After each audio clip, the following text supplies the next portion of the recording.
Hello everyone, welcome back to my channel. Today we are going to study the hormones, continuing of hormones of anti-thyroid gland. So first I'll start with follicle stimulating hormone and luteinizing hormone. So the follicle stimulating hormone FSH and the luteinizing hormone LH are together called as gonadotropic hormones. The luteinizing hormone has another name that is called as lutropin and sometimes lutrophin. Please remember these names.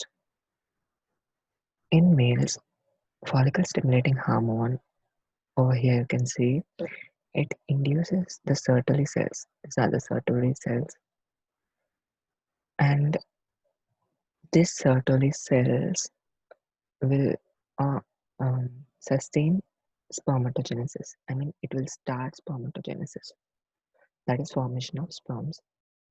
Whereas the FSH in females will initiate follicle growth, as the name suggests, follicle stimulating hormone. So in females, it will initiate follicle growth, specifically affecting the granulosa cells.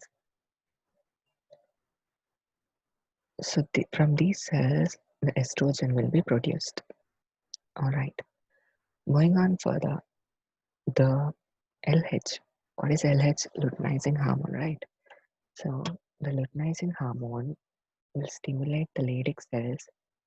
The Leydig cells are also called as interstitial cells, and these cells will stimulate testosterone hormone production. Whereas the LH in females, it will trigger ovulation and development of corpus luteum, which will release the progesterone in the later stages. So as of now, please remember that testosterone is a male hormone, whereas estrogen and progesterone is a female hormone. I'll deal with them personally in the next videos. All right. So what will happen if the FSH or the LH are more, and what will happen if the FSH and LH are less? So I will teach you about that now. If the FSH or LH is high, it will lead to premature menopause, also known as premature ovarian failure.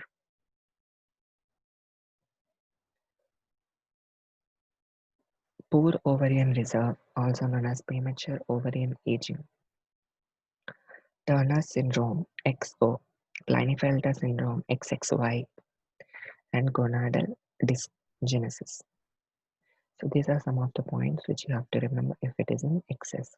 Whereas if it is in deficit, if it is lower, it will lead to premature ovarian failure plus obesity, hirsutism, and infertility. So all these will come at once. I mean one after the other, but this is a major point you have to remember. Kalman syndrome, hypothalamic suppression, and hypopituitarism. These are some of the other manifestations.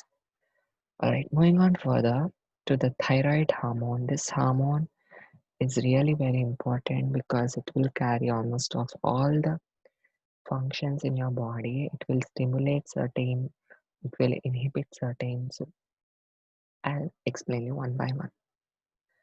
So the thyroid hormone action, TSH, it is required for normal adequate fetal growth, development of neural and skeletal systems, regulation of basal metabolic rate and oxygen consumption, increase of heat production, sympathetic effect on myocardium, and increase of erythropoiesis, that is production of RBC. So let me tell you a small point over here. What if the sympathetic system is increased in myocardium?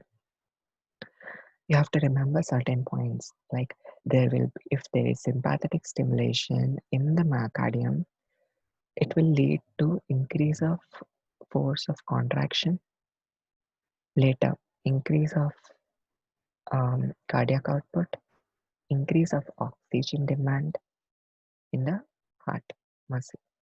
So please remember these points in Pharma link. It will be helpful for you.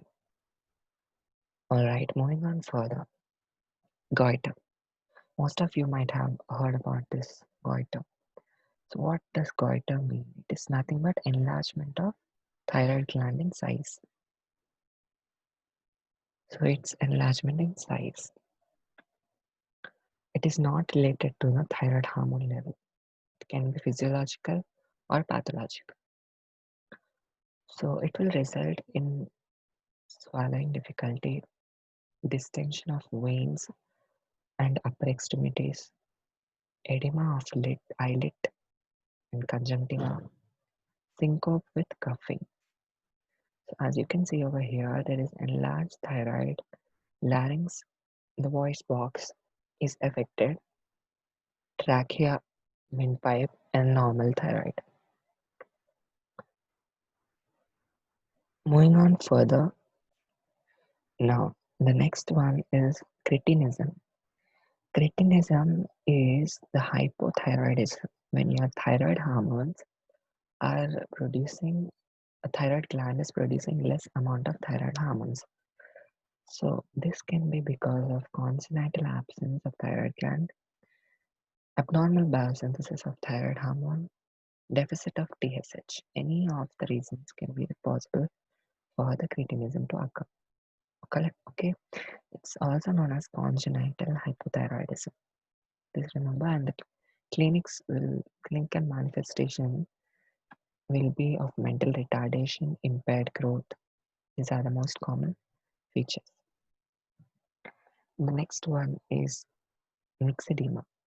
The same hypothyroidism in adults.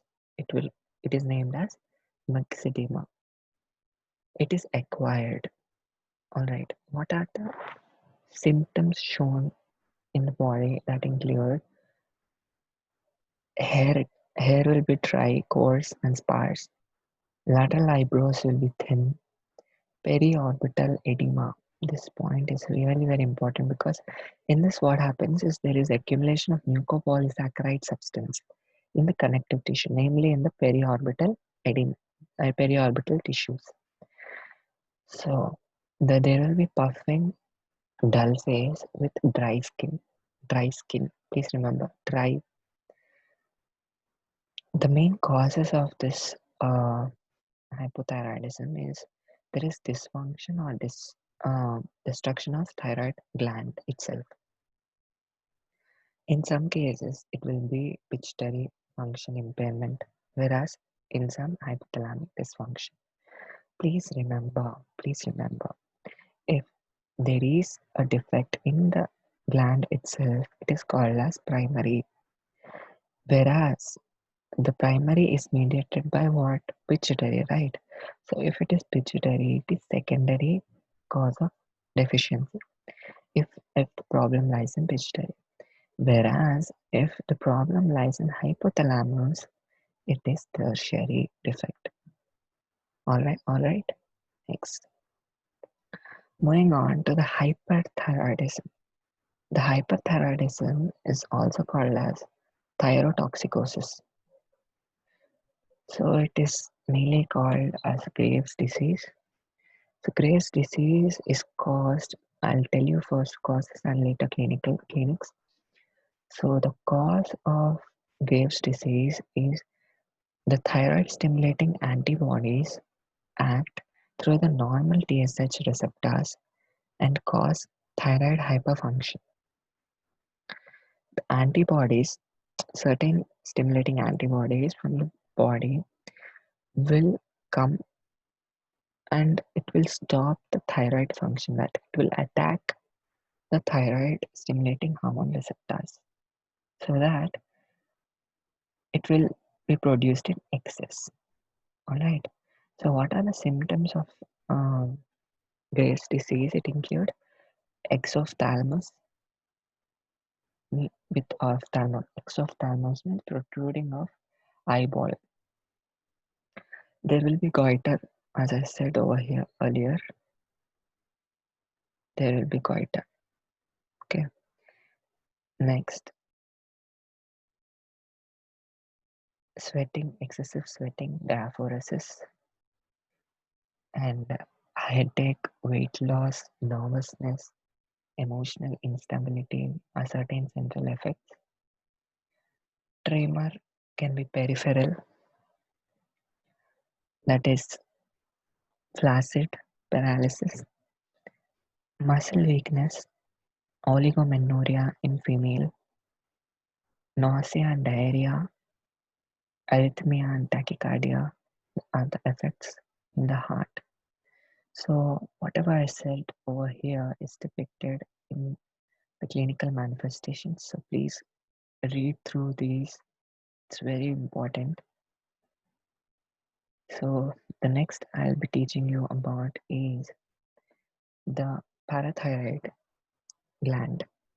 The parathyroid gland is itself present in the back side of thyroid gland.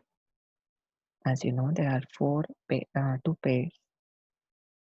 So, right. What are the reasons of hypoparathyroidism? Hypoparathyroidism can be because of surgical removal of the gland, or autoimmune destruction, or discharge syndrome. It's a primary immunodeficiency syndrome discharge. As a result of removal, the calcium levels in the body will drop and the phosphate levels will increase in the blood serum. There will be increased muscular excitability and that is called as tetany. Mental depression and ECG will show prolonged QT and ST intervals.